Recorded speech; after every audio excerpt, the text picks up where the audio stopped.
this is a little late, but better late than never, right? Happy New Year, my bookworms. Bring on 2014.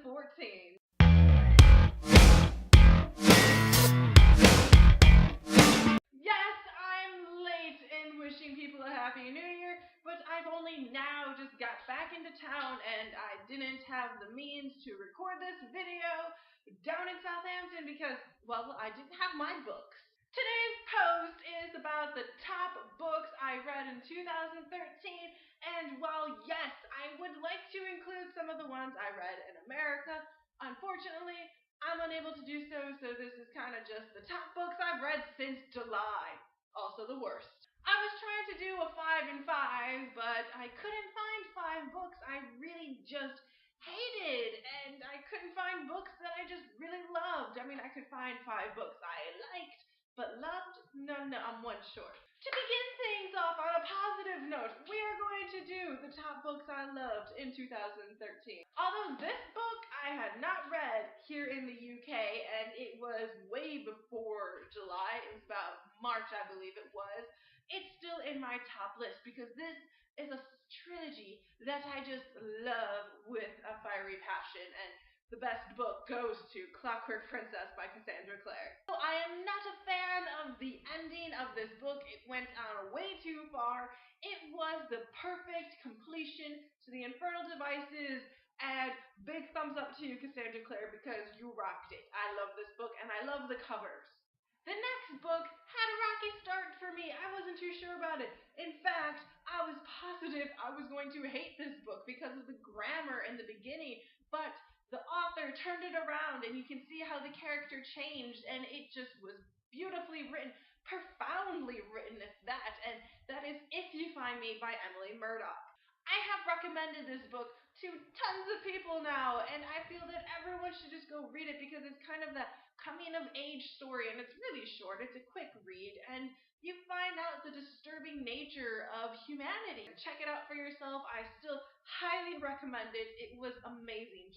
Seriously, just read it. The next book I haven't reviewed for you guys yet, but I have read it and I loved it. And I'm looking forward to the next installment of this book. I just have to wait for it to shrink a little. But that is Shadow and Bone by Leah Bardugo. This is a fantasy Russia novel, and I just really enjoyed it. It's very fast-paced. It keeps you entertained. It pulls you in. And there are just certain elements of this story that you're just like, oh, wow! You love it, and I'm really looking forward to Stage and Storm. It just, like I said, has to shrink because it's like this much taller, and I can't have that in my bookcase. The last and final book of my favorites of 2013 goes to C.J. Sampson and Revelation. This is a historical fiction piece. It deals a lot with religion, which I'm okay with reading, especially in this time frame because that's when religion played a major role in everyone's life. And to see how someone would actually take the Bible, the book of Revelations, and warp it into killing people, dude, it was just wow. At times, yes, this book does move incredibly slow, but although the characters are believable, you really feel their pain and their anguish and then their fears, and it was awesome. And currently I am reading Desolation, and although I'm not really enjoying it as much because it's not as up-paced, but it's still, C.J. Sampson's a good-ass writer. I'm not lying. These are my top books of 2013. Now we're on to the worst books of 2013, and do not worry, there's only 4. And if you guys don't know what books I'm exactly talking about, for shame on you. You have not been watching my posts. The ultimate worst book I have read in 2013 and probably my life goes to City of Dark Magic by Magnus Spice. This was the first book I reviewed for you guys, and it has such a horrible rating of don't even buy it, save yourself type of situation going on that it deserves the worst place. It just does. Anytime I'm reviewing a book and I'm picking out the worst bits of it, the things I didn't like, or if there's just a book in general, like the next 3 that are coming up that I didn't like, I always seem to do but at least it wasn't as bad as City of Dark Magic. And why? Because City of Dark Magic royally sucks. I have read way better books than this, even as a child when I didn't really understand what I was even reading. I can probably read a blank piece of paper and it would be better than this story. Probably have more depth to it too. There's a lot of things that were wrong with this book, apart from the fact that the storyline just did not flow properly. There was no good points to it. The characters, there was no depth to them. They were all bland and boring. And the main character, you start to hate within the first few chapters, and you really don't want to hate the main character. You don't have to like them, but you don't want to hate them. You don't want to be disgusted by them. And, well, frankly, I was disgusted with this entire book. So, congratulations, #1 place of the worst book of 2013 and ever. The next book is the latest review I have up for you guys, and that is Beautiful Lies by Claire Clark. Victorian era, a politician's wife who has deep, dark, dirty secrets. You would think this story would be pretty cool. It wasn't. There are so many plot lines that never intertwine with each other, that just fall off the face of the earth, that it just leaves you hanging, and you're like, what's the point of even mentioning it if it plays no role? Seriously, what is the point? Not to mention the grammar and the misspellings and just, oh my god, Claire Clark, I wanted to beat you over the head. And the main character, like with City of Dark Magic, I seriously hated Maribel. I wanted to slap her in the face and push her in front of a buggy. The next book I have for you guys is the only one I haven't reviewed yet for you, but like before I have read, and I just really, really dislike this book. And Dark Parties by Sarah Grant. Why Do You Hate Me So? This was a dystopian future, and I'm not going to get too much into this one because I do have my review coming up for you guys about it, but just don't read this. Save yourselves. Seriously, save your brain and your IQ and your creativity and your imagination, and do not read this piece of crap. You'll find out more from my review if you're at least interested in that. The last and final book I have for you guys is The Man in the Picture by Susan Hill. Now, this book wasn't horrible. It wasn't good. It was just bleh.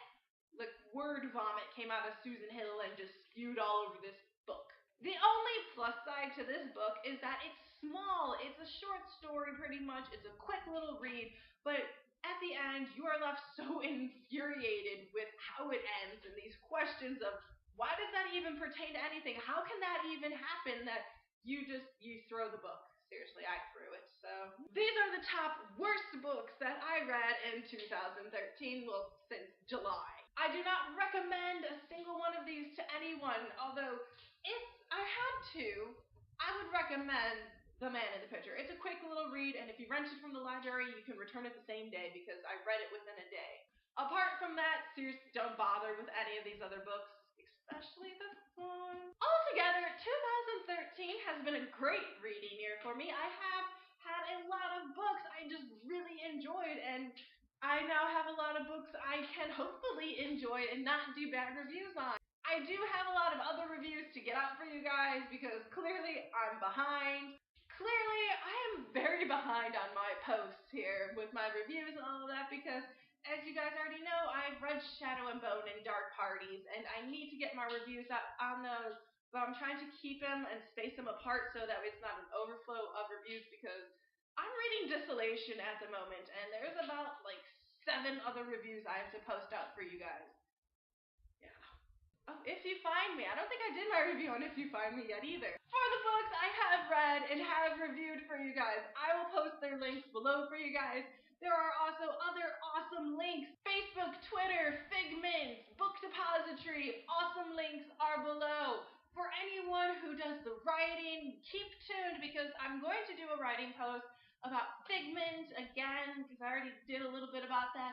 And if you guys are looking for underground writers, not so much published writers, but just things you can read on the internet on your free time, keep tuned because I'm going to tell you guys some of my favorite stories from Figment that I've been keeping up on. And if you want to join Figment, seriously, just follow that link below and you can post some of your own work. Find me, I'm Irish Firecracker, and if you would like me to review your work for you, such as critiques or misspellings and all that, see what we can catch, I will be more than happy to. Apart from that, enjoy 2014. It is finally here. It went by really fast, 2013 did. I'm not gonna lie. For your top list, let me know below. What were your top favorites, your top worst? I want to know. So that way, if I haven't read some of your top lists, I will find those books and I will read them. Until then, you guys, happy reading. Bye!